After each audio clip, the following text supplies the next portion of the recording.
Μην κοροϊδευόμαστε τώρα μεταξύ μας. Κάθε μέρα, ας πούμε, να τρέχεις να παρακαλάς. Συγγνώμη, πού θα πας, πού θα πεις καφέ, πού θα κάνεις μπάνιο. Γύρω μας. Από Εργένης κλεισμένο σε 4 τοίχους. Να έχω δουλειά, λέω, από υγεία πάντα καλά. Στις υποχρεώσεις, τακτικός πάντα. Και να μην γεμίζω με υλικά αγαθά. Σκεφτόμουν πόσο ακόμα να αντέξω. Άδειο πορτοφόλι από στοίχημα που θα παίξω. Πριν το κούλο χέρι για τύχη τραβήξω. Πριν για δανεικά τον φίλο μου να πρίξω. Αντιμέτωπος με δοκιμασίες. Ο τρόπος με τον οποίο ορίζουμε το ποιος είναι άστεγος, ποια είναι άστεγη και γενικότερα το φαινόμενο της αστεγίας και της στεγαστικής επισφάλειας έχει πάρα πολύ μεγάλη σημασία εν τέλει για το πώς μετράμε το φαινόμενο και για το ποιοι είναι τέλει οι άνθρωποι εκείνοι οι οποίοι ωφελούνται από το δίκτυο φροντίδας.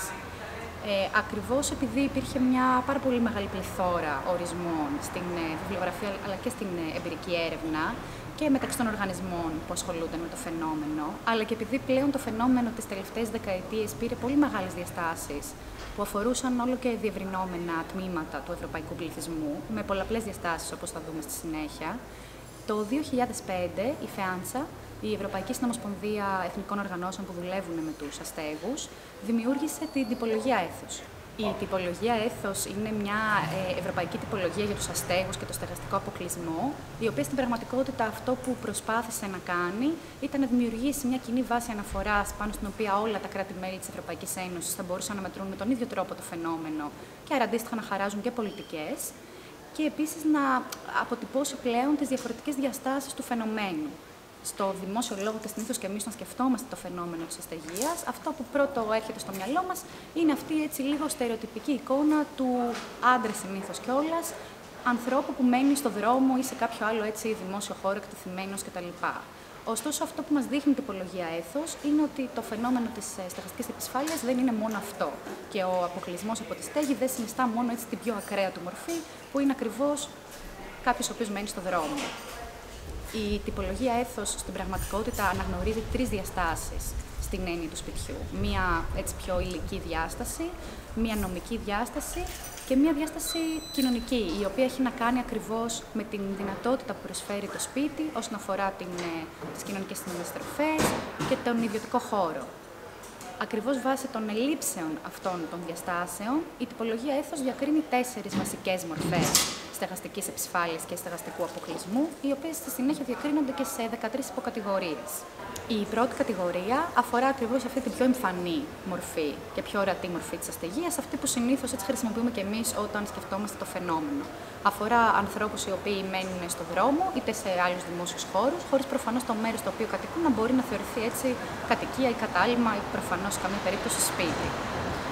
Η δεύτερη κατηγορία, στην ίδια λογική, αφορά τώρα άτομα τα οποία στερούνται κατοικίας. Με αυτή την έννοια έχουν ένα κατάλημα, το οποίο όμως είναι προσωρινό. Μπορεί να είναι κόσμος ο οποίος μένει στα προνοιακά ή σοφρονιστικά ιδρύματα, μπορεί να είναι μετανάστες και πρόσφυγες στις αντίστοιχες δομές, ή μπορεί να είναι κόσμος ο οποίος είναι άστεγος και μένει σε ξενώνες μιας βραχίας φιλοξενίας ή υπνοτήρια αστέγων.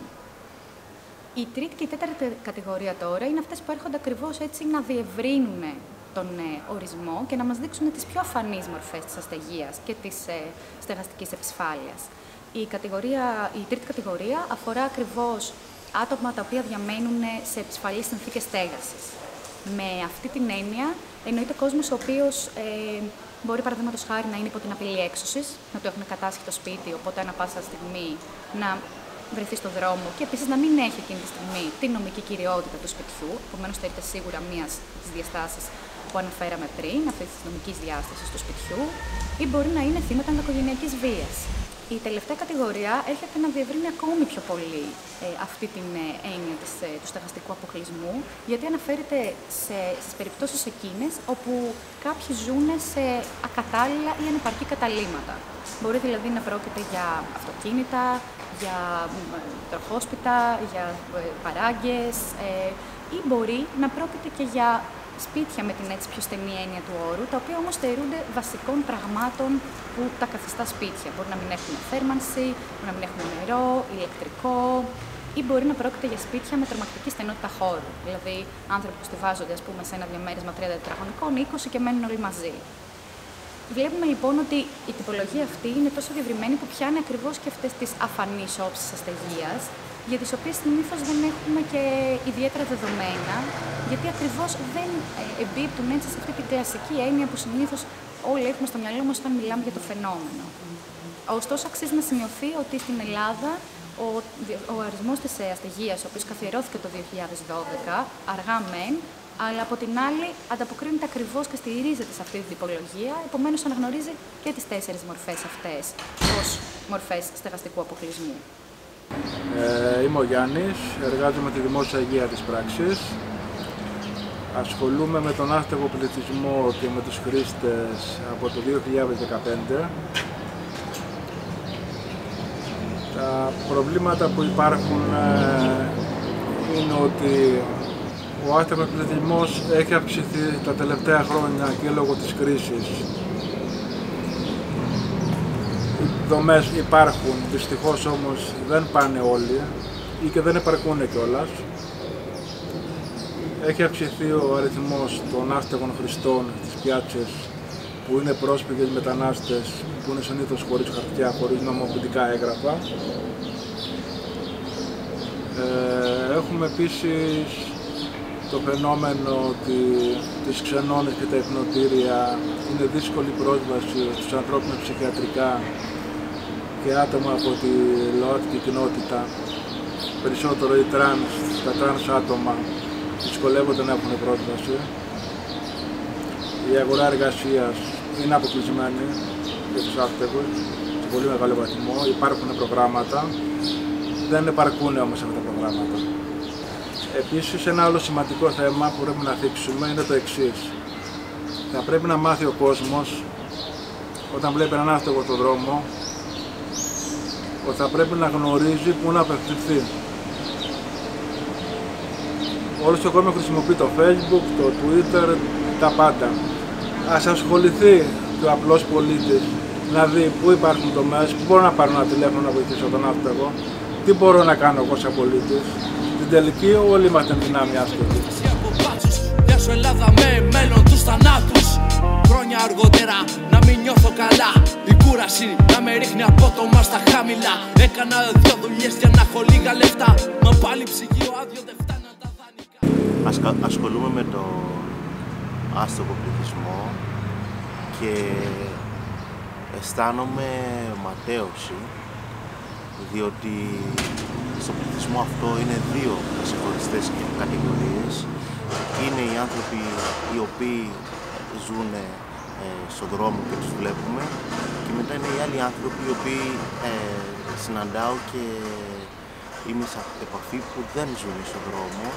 Είναι οι λεγόμενοι αόρατοι άστεγοι της Αθήνας, που ουσιαστικά είναι μέλη των κοινοτήτων, οι οποίοι εξαιτίας του νομικού καθεστώς δυσκολεύονται πάρα πολύ να μπουν σε ένα πρόγραμμα στέγασης ή και να νοικιάσουν ένα σπίτι. Για να πω και να είμαι λίγο πιο συγκεκριμένος, ο νόμος ορίζει ότι όποιος είναι ετούντας ασύλου το πρώτο εξάμηνο που έχει κάνει την αίτησή του δεν έχει δικαίωμα στην εργασία, και άμα δεν έχεις δικαίωμα στην εργασία, πώς θα μπορείς να νοικιάσεις ένα σπίτι, με τι πόρους, και ποιο σπίτι θα νοικιάσεις από τη στιγμή που αυτή τη στιγμή στην Αθήνα υπάρχει, τα ενοίκια έχουν πάει πάρα πολύ ψηλά. Οπότε συναισθάνομαι λίγο αυτούς τους ανθρώπους, γιατί είναι πολύ δύσκολο να βρεις ένα σπίτι καταρχάς να νοικιάζεις στην Αθήνα, και δεύτερον να βρεις ένα σπίτι το οποίο είναι αξιοπρεπές να μείνεις χωρίς να έχεις το δικαίωμα στην εργασία, και αυτό αναγκάζει πάρα πολλούς ανθρώπους να πάνε να συγκατοικήσουν με άλλους. Αλλά δεν θα είναι 2 άτομα σε ένα διαμέρισμα, θα είναι παραπάνω από 5, παραπάνω από 10 άτομα στο ίδιο διαμέρισμα, θα μοιράζονται τα ίδια υγιεινής, την ίδια κουζίνα, το ίδιο δωμάτιο μπορεί να είναι πολλά άτομα, που είναι ιδιωτικότητα και αυτό σε επηρεάζει πάρα πολύ σε πολλούς βαθμούς. Κάποιοι δεν μπορούν να έχουν την ηρεμία στο κεφάλι τους να προετοιμάζονται για το αίτημα ασύλου που έχουν να κάνουν και αυτό έχει ως αποτέλεσμα να απορρίπτονται, γιατί δεν έχουν κάπου που να μπορούν να είναι με ησυχία και μέσα σε αυτόν τον πληθυσμό είναι και πάρα πολλοί άνθρωποι οι οποίοι το αίτημά τους για άσυλο έχει απορριφθεί και είναι χωρίς έγγραφα. Ο στόχος μου και ο στόχος του θεμελίου και της οργάνωσής μας δεν είναι να εξαφανίσουμε την αστεγία, γιατί ξέρουμε ότι δεν γίνεται, αλλά είναι να βελτιώσουμε και να καλυτερέψουμε λίγο τις συνθήκες, να δώσουμε το χώρο για να μπορούν να μιλήσουν και να διεκδικήσουν οι άνθρωποι οι οποίοι δεν έχουν κάπου να μείνουν ή μένουν σε πολύ δύσκολες και άθλιες συνθήκες,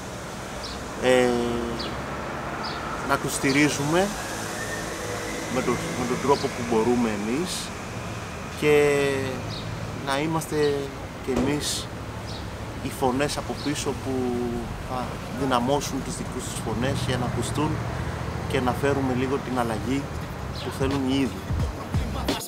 Ή στον δρόμο από λάθος πράξεις με αφήσει, ή το πορτοφόλι την πείνα μου εξαλείψει. Δίχως σκέψη πήγα στο εύκολο το χρήμα. Λοιπόν, ποια είναι η δημόσια υπηρεσία, η δημόσια αρχή στην οποία μπορεί κάποιος να απευθυνθεί προκειμένου να πληροφορηθεί το ιδιοκτησιακό καθεστώς ενός εγκαταλειμμένου κτηρίου, ενός καινού ή εγκαταλειμμένου κτηρίου. Καταρχήν, το ιδιοκτησιακό καθεστώς κάθε ακινήτου μπορεί κάποιος να το ανέβρει στα βιβλία μεταγραφών, στα κατατόπους υποθηκοφυλακία. Αυτά είναι το δημόσιο σύστημα των πραγμάτων δικαιωμάτων πάνω σε ακίνητα που ισχύει στη χώρα μας. Από εκεί πέρα, στοιχεία καταγραφής δικαιωμάτων πάνω σε κενά ή εγκαταλειμμένα κτίρια, σε περίπτωση που υπάρχουν τέτοια δικαιώματα του δημοσίου κυρίως, θα πρέπει κάποιος να απευθυνθεί στην Διεύθυνση Δημόσιας Περιουσίας του Υπουργείου Οικονομικών. Άρα στις υπηρεσίες του Υπουργείου Οικονομικών, είτε στην κεντρική, είτε και στις κατατόπους υπηρεσίες του Υπουργείου Οικονομικών, στις πρωτεύουσες των εκάστοτε νομών. Καταρχήν, για την εγκατάλειψη ενός κτηρίου, που παραμένει ένα σοβαρό περιουσιακό στοιχείο, ένα ακίνητο είναι πάντα ένα σοβαρό περιουσιακό στοιχείο, μπορεί να υφίστανται πάρα πολλοί λόγοι ετεροειδείς και ετερόκλητοι, θα έλεγε κανείς, που μπορεί να ξεκινούν από την πολυιδιοκτησία ενός ακινήτου.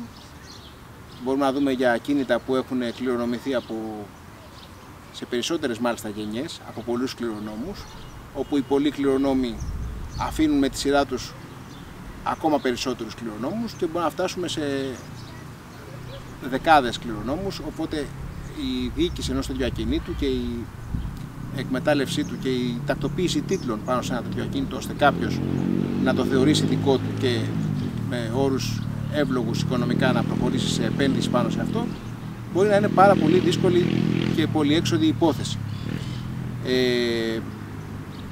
Άλλες περιπτώσεις είναι αυτό που έχουμε στις μέρες μας μετά την οικονομική κρίση της χώρας, οι περιπτώσεις των αποποιήσεων.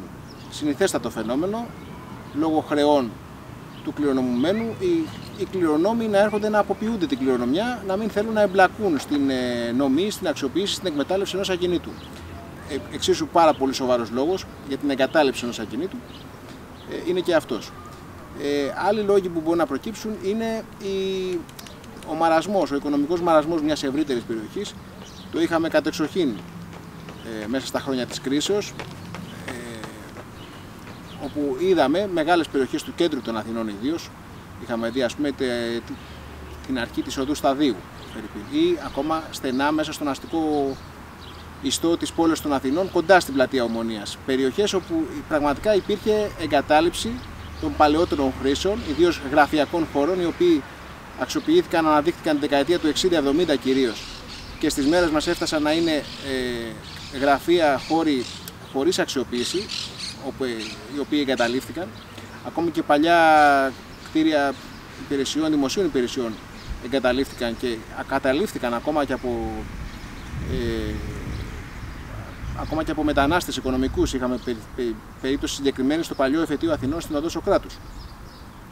Εν πάση περιπτώσει, λοιπόν, είναι και αυτό ένας λόγος εγκατάλειψης των κτηρίων, είναι ο οικονομικός μαρασμός μιας περιοχής που καθιστά ασύμφορη την οικονομική αξιοποίηση, την επένδυση και την αξιοποίηση. Δηλαδή καθιστά ασύμφορη την τοποθέτηση κεφαλαίων για την συντήρηση και την επισκευή ενός ακινήτου που μπορεί να είναι παλαιό κτίσμα.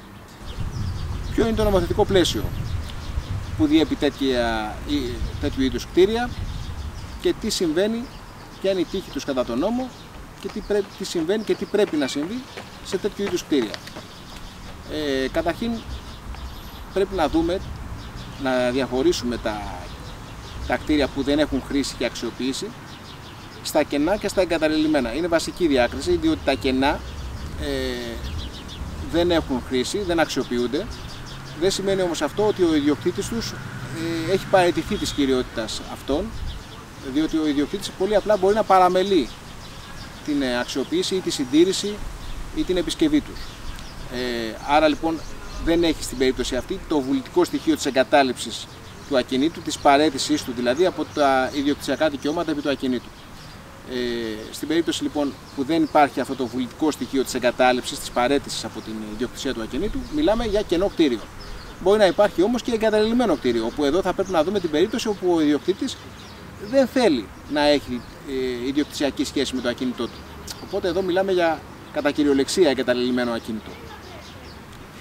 Τι ισχύει λοιπόν σε αυτά τα ακίνητα? Καταρχήν να δούμε το κομμάτι του ιδιοκτησιακού τους καθεστώτος.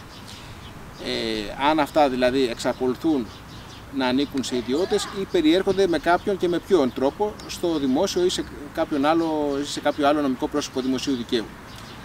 Σχετική είναι η διάταξη του άρθρου 34 του διατάγματος του 1938 για την προστασία των δημοσίων κτημάτων, όπου προβλέπεται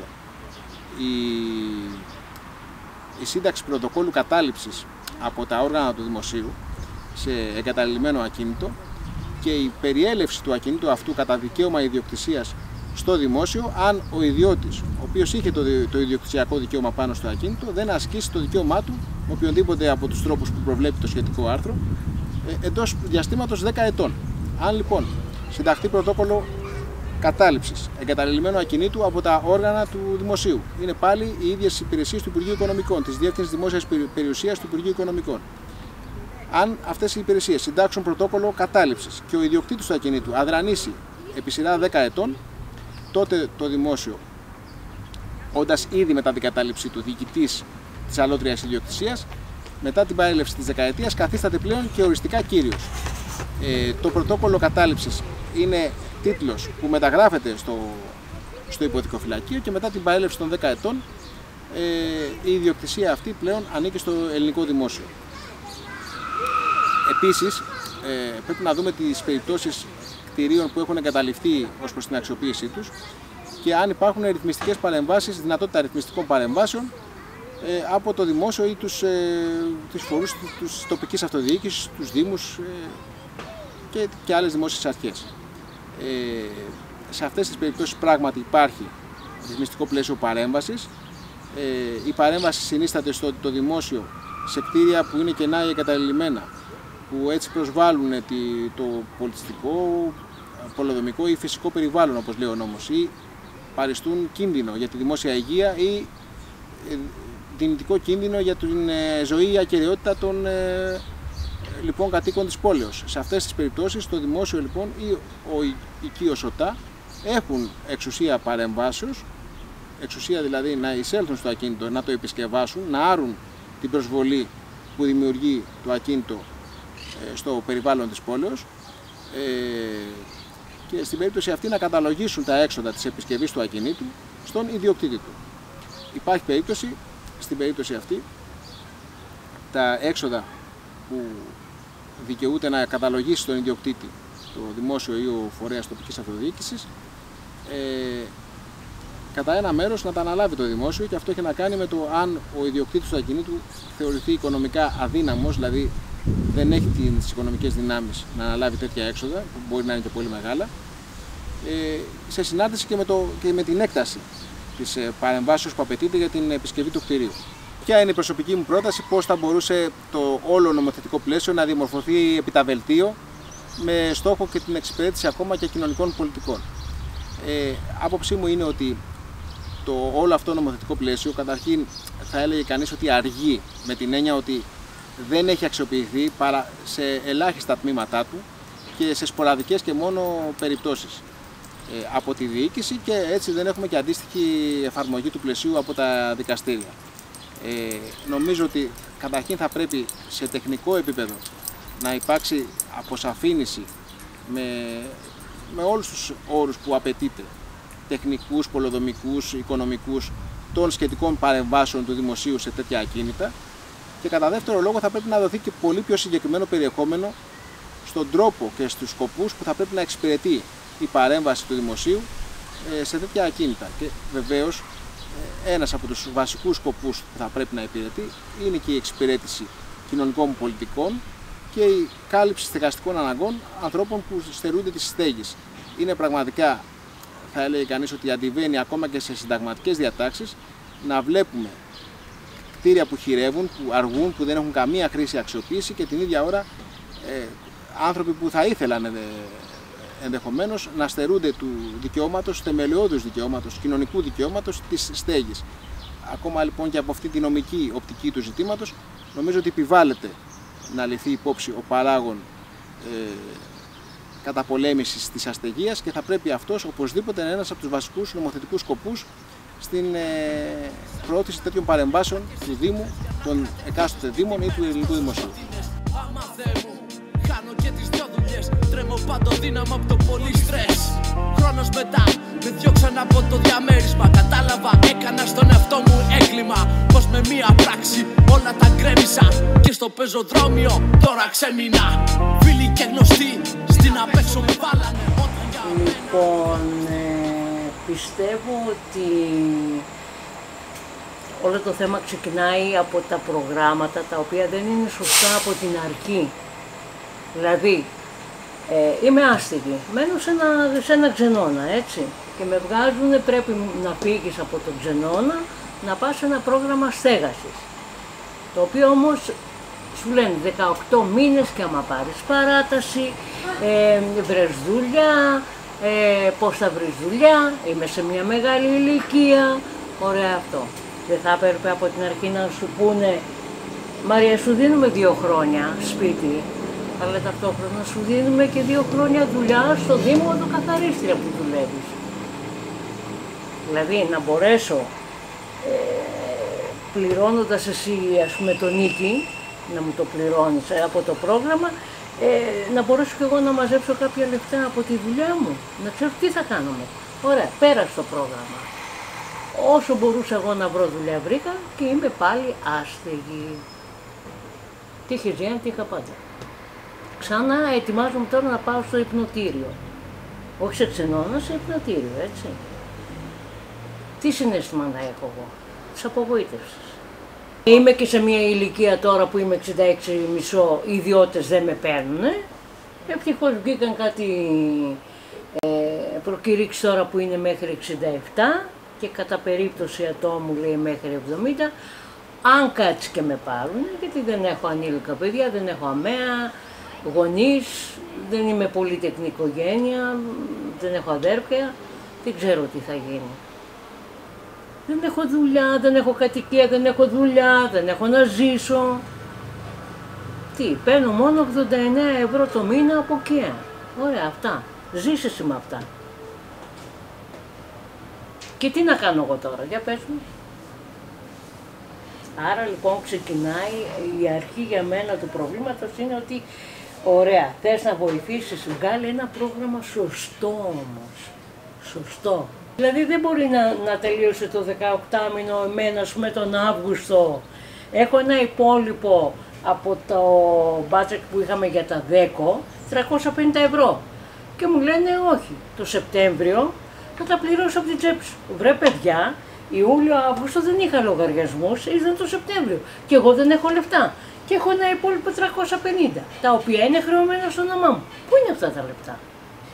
Για πες μου εσύ, πού είναι τα λεπτά?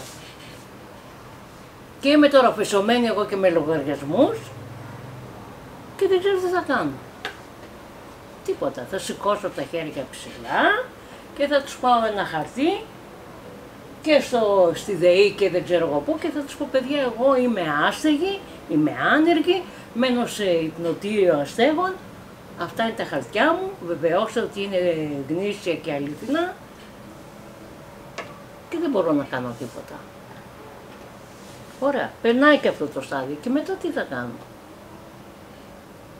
Και τώρα να κάνω αίτηση για σύνταξη θα περάσουν κανένα 2 χρόνια. Εγώ 2 χρόνια όμως δεν μπορώ ούτε στο υπνοτήριο να μείνω. Υπάρχει κάποιο όριο που μπορώ να παραμείνω εκεί. Ξεκίνησα από το υπνοτήριο, έμεινα κανένα μήνα, ήταν πάλι γιορτές, έτσι Χριστούγεννα, Πρωτοχρονιά. Μου κάνανε τα χαρτιά από την πράξη πολύ γρήγορα, τις εξετάσεις και αυτά. Πήγα στον Ξενώνα επάνω στον Καρέα. Μια χαρά ο Ξενώνας, απλά επαναπάβησε εκεί. Επαναπάβησε. Λοιπόν, ο ένας χρόνος έγινε 2, οι 2 3, ωραία και καλά, και πήγαμε 7 χρόνια. Δούλευα σε κοινοφελή εργασία, 8 μήνες, ξανά έμεινα άνεργη, ξαναπήγα 2-3 μήνες με το COVID, ξανά μάνα, ξαναπήγα άλλους 8 πάλι. Αυτό γίνεται. Δηλαδή μέχρι να μπεις σε μια σειρά και να πεις, εντάξει ρε παιδάκι μου, χρωστάω, αυτόν το μήνα ξεχρεώνω εσένα τον άλλον, ας πούμε. Και πάλι μένεις στον άσο. Έρωτας δεν υπάρχει, τουλάχιστον να πούμε ότι θα ξεδώσουν. Δεν υπάρχει, να κάνουμε. Γιατί εντάξει, άμα είσαι ερωτευμένος, άμα υπάρχει και μια ανταπόκριση, θα βλέπεις λίγο τα πράγματα διαφορετικά. Ούτε αυτό δεν υπάρχει. Φίλοι υπάρχουν και από το παρελθόν και 40 χρόνια ακόμα έχω πίσω, αλλά εντάξει ρε παιδάκι μου, να σε βοηθήσουν τον πρώτο μήνα, τον πρώτο χρόνο. Ξέρεις, υπάρχει ένα τέτοιο, ότι κάποιος που μένει άστεγος, ντρέπεται στην αρχή, αποτραβιέται. Απ' τη μια, απ' τη δικιά μας την πλευρά. Απ' την άλλη συγγενή σου λέει, τώρα μην αρχίσουμε να δίνουμε αυτό γιατί θα μας κατσικωθεί, ας πούμε, αυτό.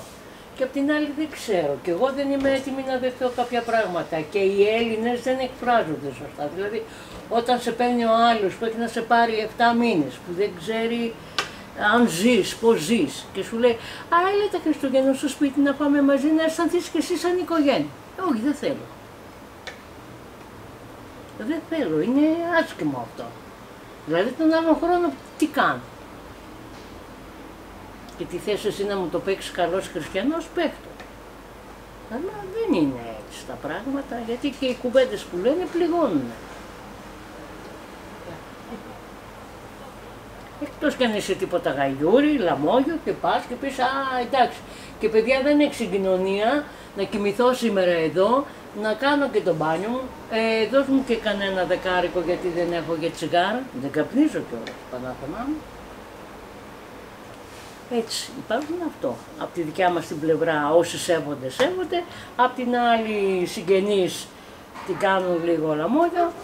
Οι φίλοι μου, ακόμα και σήμερα, αν έχω κάποια ανάγκη και ζητήσω βοήθεια, με βοηθάνε. Λοιπόν, γεια σας. Είμαι ο Κώστας.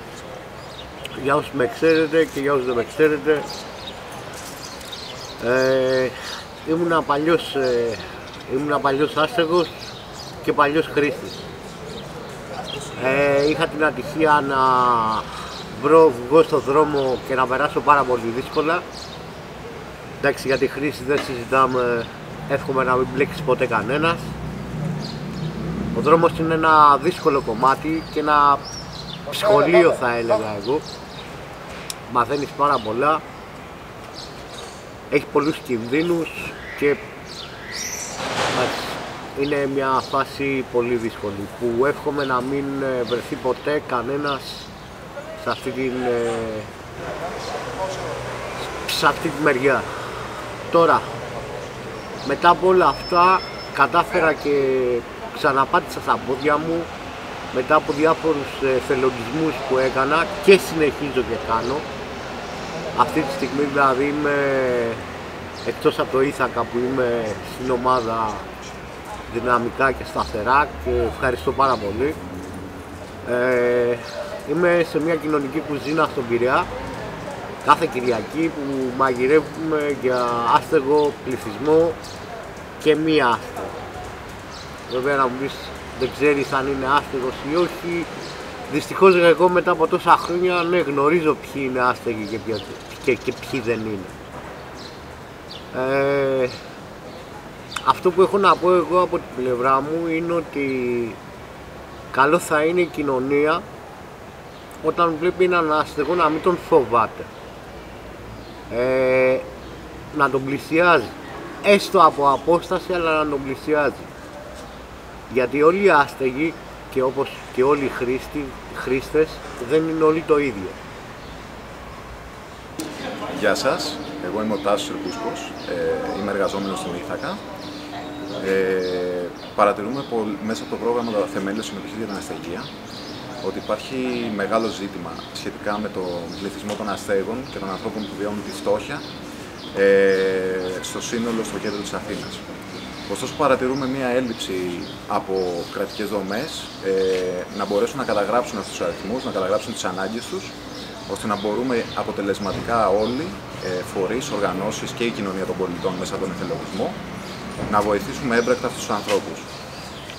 Είναι πολύ σημαντικό αυτοί οι άνθρωποι να βρεθούν, να καταγραφούν, να δούμε την ποσότητά τους, ώστε καθώς έχουμε μεσολαβήσει μια περίοδος με την πανδημία και πλέον καθώς έρχεται μια περίοδος γενικευμένης κρίσης, ενεργειακής κρίσης, ώστε να μπορούμε να δούμε πώς μπορούμε να βοηθήσουμε αποτελεσματικά και εύκολα αυτούς τους ανθρώπους. Είναι η φτώχεια και η αστεγία κάτι φυσιολογικό στις πόλεις μας? Μήπως είμαστε κλεισμένοι και κλεισμένες στις οθόνες του κινητού τόσο πολύ που δεν βλέπουμε τίποτα πια από αυτά που συμβαίνουν στο δημόσιο χώρο? Πώς μπορούμε να μάθουμε ξανά να βλέπουμε τι συμβαίνει γύρω μας? Με αυτές τις ερωτήσεις ξεκινήσαμε το πρόγραμμα Θεμέλιο. Στο κάλεσμά μας ανταποκρίθηκαν άνθρωποι με πολύ διαφορετικά background, ευαισθητοποιημένοι άνθρωποι, οι οποίοι ενδιαφέρονταν να δουν πώς μπορούμε να τις απαντήσουμε όλοι μαζί. Και έτσι ξεκινήσαμε όλοι μαζί τις εξορμήσεις σε διαφορετικά σημεία της πόλης, με το κινητό μας και τα μάτια μας, με σκοπό να καταγράψουμε τι σημαίνει αστεγία, πώς εκδηλώνεται, τι σημαίνει φτώχεια και πώς εκδηλώνεται και αυτή στα διαφορετικά σημεία της Αθήνας. Καταγράψαμε ανθρώπους που ζουν στο δρόμο, εγκαταλειμμένα κτίρια τα οποία θα μπορούσαν να τους στεγάσουν, επισφαλή επαγγέλματα, επετεία, τον πόλεμο στους τοίχους και κυρίως αυτό που καταγράψαμε ήταν οι μεγάλες αντιφάσεις της Αθήνας. Στον ίδιο δρόμο, το ένα πεζοδρόμιο στεγάζει ένα πολυτελές ξενοδοχείο και το απέναντι πεζοδρόμιο το χαρτόκουτο ενός αστέγου. Στις συναντήσεις που κάναμε, ζητήσαμε τα φώτα των ανθρώπων που έχουν ασχοληθεί περισσότερο με αυτά τα ζητήματα από διαφορετικές σκοπιές. Από τη σκοπιά της τέχνης, της ακαδημαϊκής γνώσης και της νομικής επιστήμης. Διαμορφώσαμε τα ερωτήματά μας και ξεκινήσαμε τις επαφές με αντιδημάρχους της τοπικής αυτοδιοίκησης, τόσο της Αθήνας όσο και άλλων πόλεων, που επίσης μέσα από τις καθημερινές μας εξορμήσεις καταγράψαμε αστεγία και φτώχεια. Όσο μεγάλο και αν είναι το εύρος της αστεγίας και της φτώχειας, μας φαίνεται αδιανόητο να μην μπορεί να ανακουφιστεί. Στο μυαλό της ομάδας, ανακούφιση σημαίνει κινητοποίηση αντανακλαστικών. Ποιανών αντανακλαστικών? Των ανθρώπων που πρέπει άμεσα να στεγαστούν και να ξεκινήσουν να ζουν μια νέα ζωή. Της κοινωνίας που πρέπει να μάθει να φροντίζει αυτούς τους ανθρώπους και των πολιτικών που πρέπει να εφαρμοστούν για να περάσουμε σε μια άλλη σελίδα. Κάτι που κρατάω από το πρόγραμμα είναι ότι οι άνθρωποι από διαφορετικές καταβολές, ηλικίες, κουλτούρες και βιώματα ενώθηκαν σε ένα κοινό σκοπό, την καταπολέμηση της φτώχειας, της αστεγίας, όλων αυτών των προβλημάτων που μαστίζουν τη σύγχρονη ελληνική κοινωνία και είναι ορατά και αόρατα. Εγώ είμαι η Σοφία, είμαι 26, έκανα εθελοντισμό σε αυτό το πρόγραμμα. Θεωρώ ότι μου έμαθε δύο πράγματα που θα τα κρατήσω. Το πρώτο είναι ότι πρέπει να αφήσουμε λίγο τα κινητά και να παρατηρούμε τι γίνεται γύρω μας, γιατί γύρω μας υπάρχουν τεράστια προβλήματα τα οποία τα αγνοούμε και δεν τους δίνουμε σημασία. Και το δεύτερο όσον αφορά την αστεγία είναι ότι είναι κάτι που μπορεί να σε εκπλήξει Μέσα από το πρόγραμμα πήγαμε σε περιοχές που εγώ δεν είχα ξαναπάει, είδαμε πράγματα που δεν είχαμε ξαναδεί, μιλήσαμε με ανθρώπους και ακούσαμε εμπειρίες που δεν είχαμε ξανακούσει και είναι σημαντικό να τις ακούσει και να τις μάθει ο καθένας, οπότε αν επαναληφθεί κάτι τέτοιο θα μπορούσε ο καθένας να συμμετέχει και να δει και αυτός αυτό που βιώσαμε εμείς. Αν κρατούσα την πιο έντονη εικόνα που πήρα ήταν από μία δράση που κάναμε στην Ομόνια, που βγήκαμε όλοι μαζί, που θυμάμαι μία 80χρονη άστεγη γυναίκα να κοιμάται μέσα σε νάιλον, το οποίο ήταν από το σχέδιο. Ήταν μια εικόνα που θα μου μείνει πολύ έντονα. Μία στιγμή από το πρόγραμμα που μου έκανε εντύπωση και σίγουρα θα κρατήσω είναι όταν βρισκόμασταν στην πλατεία Αμερικής και ήταν ένας άστεγος πιθανόν χρήστης, ο οποίος είχε χάσει τις αισθήσεις του.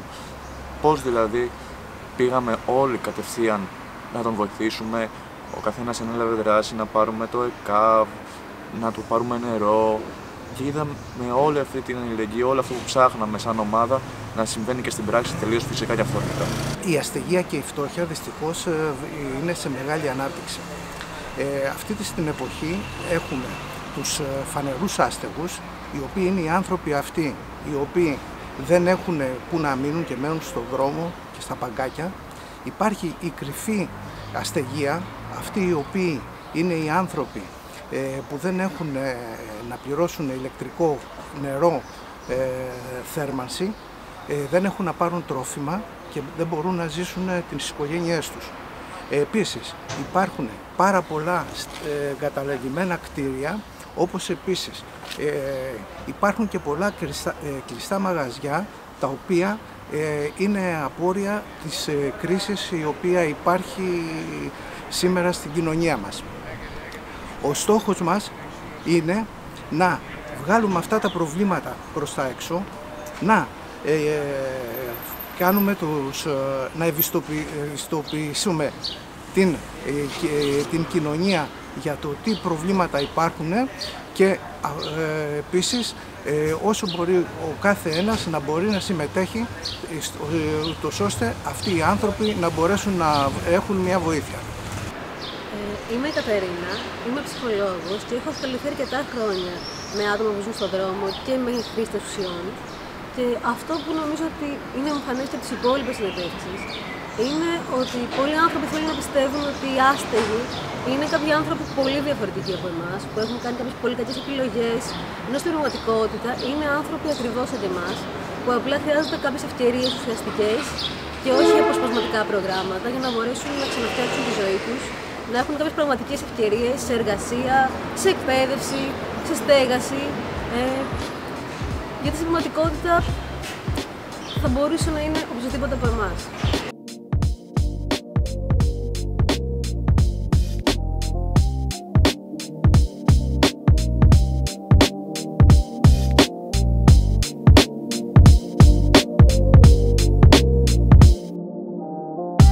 Προσγειωνόμαστε απότομα στα συντρίμμια της πόλης και σκουντουφλάμε συνέχεια σε πινακίδες που γράφουνε πεινάω.